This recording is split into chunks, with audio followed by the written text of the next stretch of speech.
इससे भी बड़ा चौथा रहस्य, चारों जुग प्रताप तुम्हारा लंका विजय कर अयोध्या लौटने पर जब श्री राम उन्हें युद्ध में सहायता देने वाले विभीषण, सुग्रीव, अंगद आदि को कृतज्ञता स्वरूप उपहार देते हैं, तो हनुमान जी श्री राम से याचना करते हैं, यावद राम कथा वीर चरिष्यति महितले तावत शरीरे वत्स्यन्तु प्राणामम न संशय। अर्थात हे वीर श्री राम, इस पृथ्वी पर जब तक राम कथा प्रचलित रहे तब तक निस्संदेह मेरे प्राण इस शरीर में बसे रहें। इस पर श्री राम उन्हें आशीर्वाद देते हैं, एवमेतत् कपिश्रेष्ठ भविता नात्र संशय। चरिष्यति कथा यावदेशा लोके च मामिका तावत् ते भविता कीर्ति शरीरे प्यवस्था। लोका ही यावत् स्थास्यन्ति तावत् स्थास्यन्ति में कथा। अर्थात हे कपिश्रेष्ठ, ऐसा ही होगा, इसमें संदेह नहीं है। संसार में मेरी कथा जब तक प्रचलित रहेगी तब तक तुम्हारी कीर्ति अमिट रहेगी और तुम्हारे शरीर में प्राण भी रहेंगे ही। जब तक ये लोग बने रहेंगे तब तक मेरी कथाएं भी स्थिर रहेंगी।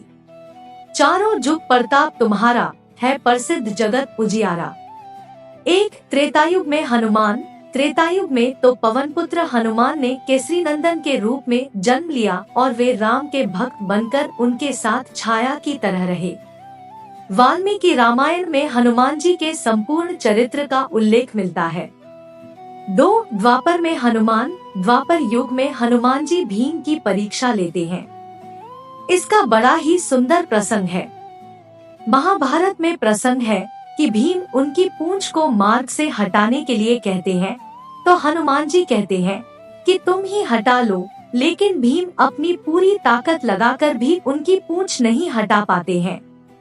इस तरह एक बार हनुमान जी के माध्यम से श्री कृष्ण अपनी पत्नी सत्यभामा, सुदर्शन चक्र और गरुड़ की शक्ति के अभिमान का मानमर्दन करते हैं। हनुमान की मदद से कृष्ण ने तोड़ा इनका अभिमान।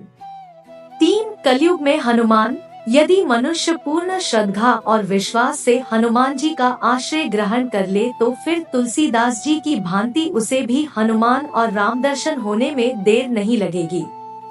कलयुग में हनुमान जी ने अपने भक्तों को उनके होने का आभास कराया है। ये वचन हनुमान जी ने ही तुलसीदास जी से कहे थे चित्रकूट के घाट पे, भई संतन के भीर, तुलसीदास चंदन घिसे तिलक देत रघुबीर। इससे भी बड़ा 5वां रहस्य, कहाँ रहते हैं हनुमान जी? हनुमान जी कलयुग में गंधमादन पर्वत पर निवास करते हैं, ऐसा श्रीमद् भागवत में वर्णन आता है। उल्लेखनीय है कि अपने अज्ञातवास के समय हिमवंत पार करके पांडव गंधमादन के पास पहुँचे थे। एक बार भीम सहस्रदल कमल लेने के लिए गंधमादन पर्वत के वन में पहुँच गए थे, जहां उन्होंने हनुमान को लेटे देखा और फिर हनुमान ने भीम का घमंड चूर कर दिया था।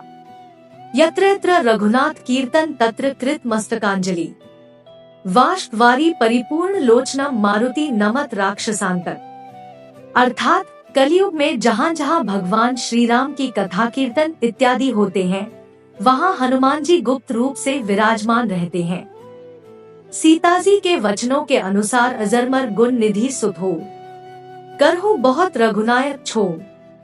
गंधमादन पर्वत क्षेत्र और वन, गंधमादन पर्वत का उल्लेख कई पौराणिक हिंदू धर्म ग्रंथों में हुआ है। महाभारत की पुराकथाओं में भी गंधमादन पर्वत का वर्णन प्रमुखता से आता है। हिंदू मान्यताओं के अनुसार माना जाता है कि यहाँ के विशालकाय पर्वतमाला और वन क्षेत्र में देवता रमण करते हैं। पर्वतों में श्रेष्ठ इस पर्वत पर कश्यप ऋषि ने भी तपस्या की थी। गंधमादन पर्वत के शिखर पर किसी भी वाहन से नहीं पहुंचा जा सकता। गंधमादन में ऋषि, सिद्ध, चारण, विद्याधर, देवता, गंधर्व, अप्सराएं और किन्नर निवास करते हैं। वे सब यहाँ निर्भीक विचरण करते हैं। वर्तमान में कहाँ है गंधमादन पर्वत?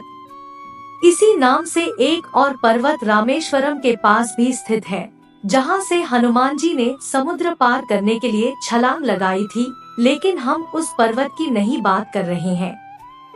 हम बात कर रहे हैं हिमालय के कैलाश पर्वत के उत्तर में दक्षिण में केदार पर्वत है स्थित गंधमादन पर्वत की। यह पर्वत कुबेर के राज्य क्षेत्र में था। सुमेरु पर्वत की चारों दिशाओं में स्थित गजदन पर्वतों में से एक को उस काल में गंधमादन पर्वत कहा जाता था।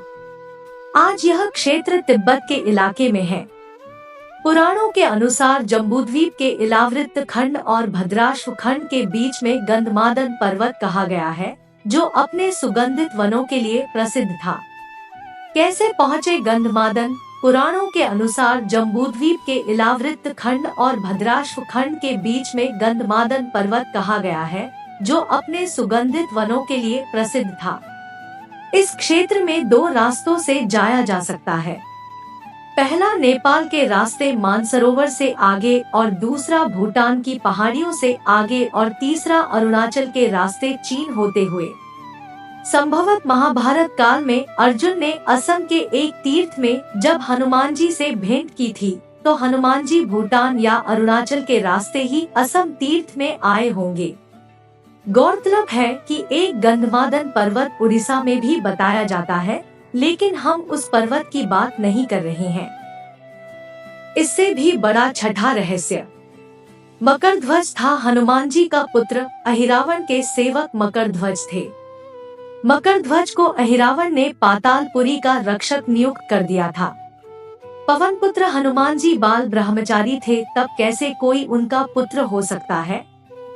वाल्मीकि रामायण के अनुसार उनके पुत्र की कथा हनुमान जी के लंकादहन से जुड़ी है। कथा जानने के लिए आगे क्लिक करें। कौन था हनुमान जी का पुत्र, जानिए। हनुमान जी की ही तरह मकरध्वज भी वीर, प्रतापी, पराक्रमी और महाबली थे। हनुमान जी ने अहिरावण का वध कर प्रभु श्री राम और लक्ष्मण को मुक्त कराया और मकरध्वज को पाताल लोक का अधिपति नियुक्त करते हुए उसे धर्म के मार्ग पर चलने की प्रेरणा दी थी। इससे भी बड़ा 7वां रहस्य, क्यों सिंदूर चढ़ता है हनुमान जी को? हनुमान जी को सिंदूर बहुत ही प्रिय है। इसके पीछे ये कारण बताया जाता है कि एक दिन भगवान हनुमान जी माता सीता के कक्ष में पहुँचे। उन्होंने देखा माता लाल रंग की कोई चीज मांग में सजा रही है। हनुमान जी ने जब माता से पूछा, तब माता ने कहा कि इसे लगाने से प्रभु राम की आयु बढ़ती है और प्रभु का स्नेह प्राप्त होता है।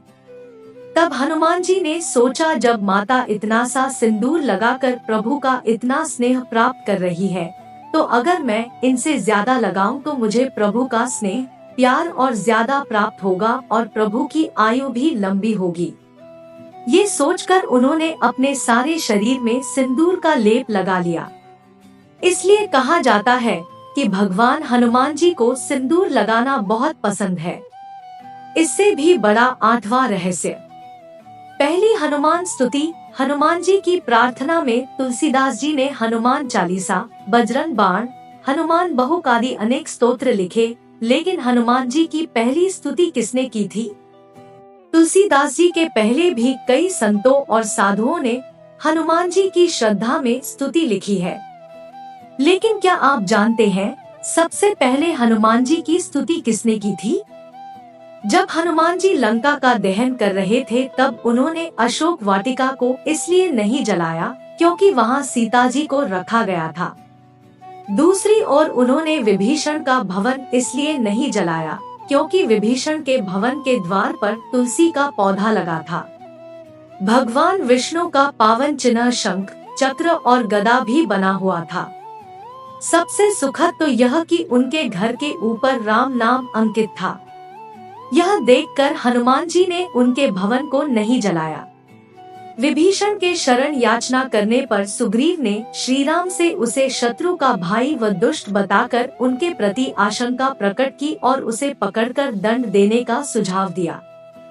हनुमान जी ने उन्हें दुष्ट की बजाय शिष्ट बताकर शरणागति देने की वकालत की। इस पर श्री राम जी ने विभीषण को शरणागति न देने के सुग्रीव के प्रस्ताव को अनुचित बताया और हनुमान जी से कहा कि आपका विभीषण को शरण देना तो ठीक है, किंतु उसे शिष्ट समझना ठीक नहीं है। इस पर श्री हनुमान जी ने कहा कि तुम लोग विभीषण को ही देखकर अपना विचार प्रकट कर रहे हो, मेरी ओर से भी तो देखो मैं क्यों और क्या चाहता हूँ। फिर कुछ देर हनुमान जी ने रुककर कहा, जो एक बार विनीत भाव से मेरी शरण की याचना करता है और कहता है मैं तेरा हूँ, उसे मैं अभयदान प्रदान कर देता हूँ। यह मेरा व्रत है, इसलिए विभीषण को अवश्य शरण दी जानी चाहिए। इंद्रादि देवताओं के बाद धरती पर सर्वप्रथम विभीषण ने ही हनुमान जी की शरण लेकर उनकी स्तुति की थी। विभीषण को भी हनुमान जी की तरह चिरंजीवी होने का वरदान मिला है। वे भी आज सशरीर जीवित हैं। विभीषण ने हनुमान जी की स्तुति में एक बहुत ही अद्भुत और अचूक स्तोत्र की रचना की है। विभीषण द्वारा रचित इस स्तोत्र को हनुमान वडवानल स्तोत्र कहते हैं। सब सुख लहे तुम्हारी सरना, तुम रक्षक काहू को डरना। हनुमान की शरण में भयमुक्त जीवन। हनुमान जी ने सबसे पहले सुग्रीव को बाली से बचाया और सुग्रीव को श्री राम से मिलाया। फिर उन्होंने विभीषण को रावण से बचाया और उनको राम से मिलाया। हनुमान जी की कृपा से ही दोनों को ही भयमुक्त जीवन और राजपद मिला। इसी तरह हनुमान जी ने अपने जीवन में कई राक्षसों और साधु संतों को भयमुक्त और जीवन मुक्त किया है।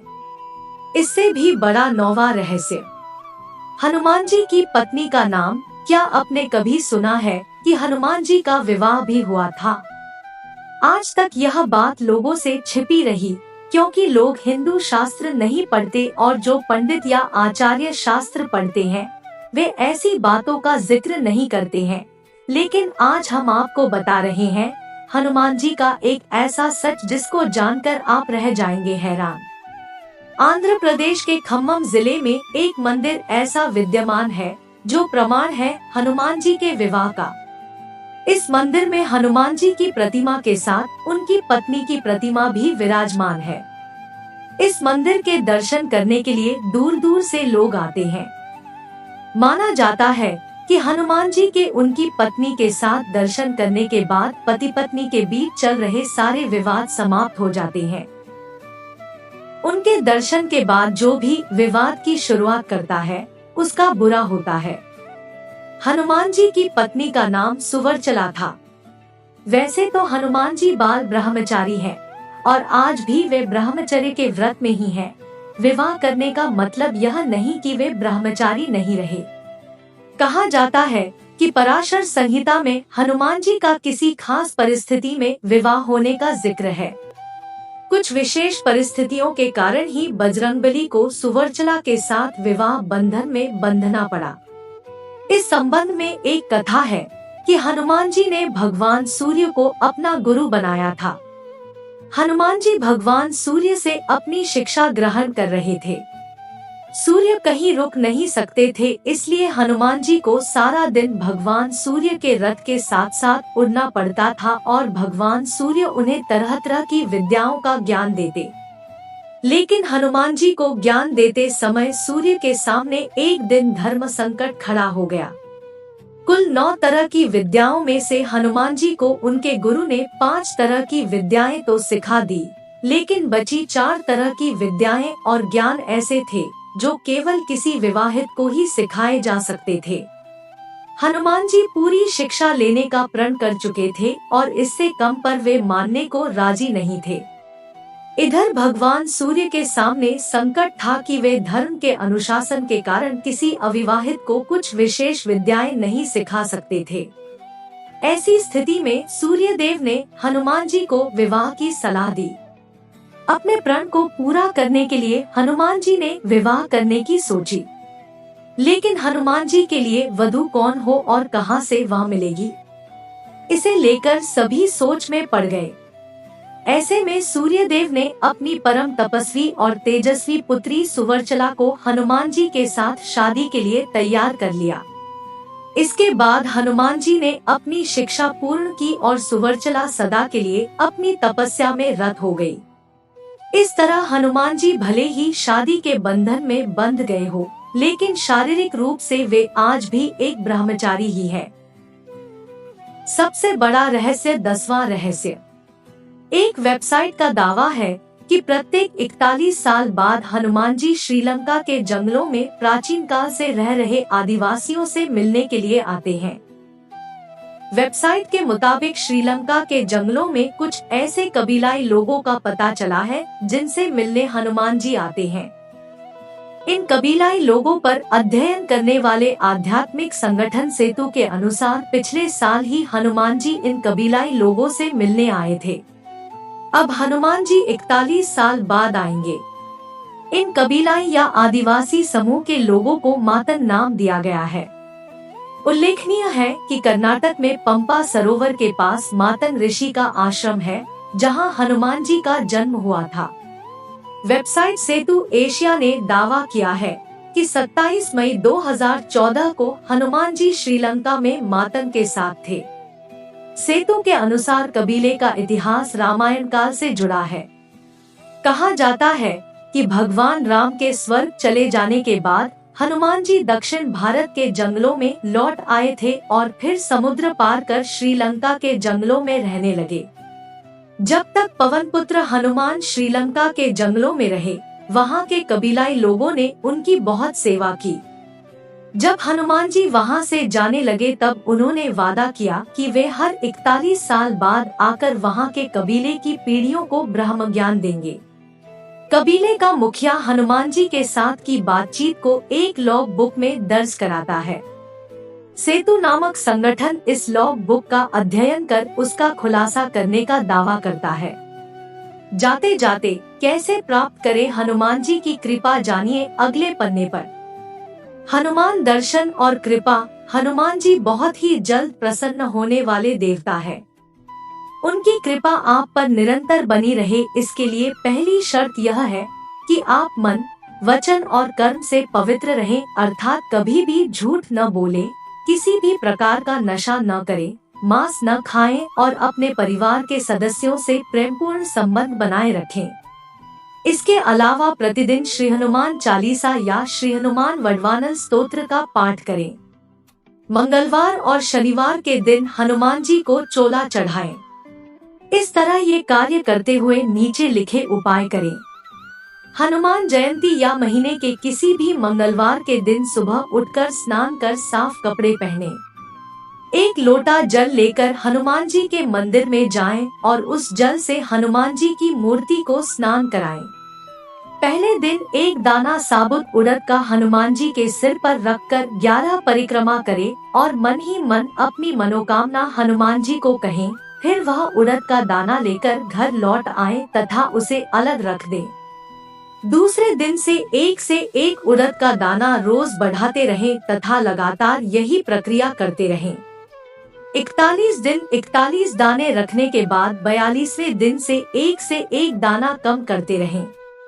जैसे 42वें दिन 40, 43वें दिन 39 और 81वें दिन एक दाना। 81वें दिन का यह अनुष्ठान पूर्ण होने पर उसी दिन रात में श्री हनुमान जी स्वप्न में दर्शन देकर साधक को मनोकामना पूर्ति का आशीर्वाद देते हैं। इस पूरी विधि के दौरान जितने भी उड़द के दाने आपने हनुमान जी को चढ़ाए हैं, उन्हें नदी में प्रवाहित कर दें। दोस्तों, इसी प्रकार की वीडियो देखने के लिए हमारे चैनल को सब्सक्राइब करें और वीडियो को लाइक करें और कमेंट में लिखकर बता दें आप वीडियो कहां से देख रहे हैं, जिससे कि हमें भी पता चल सके कि हमारी वीडियो कहां तक पहुंच रही है।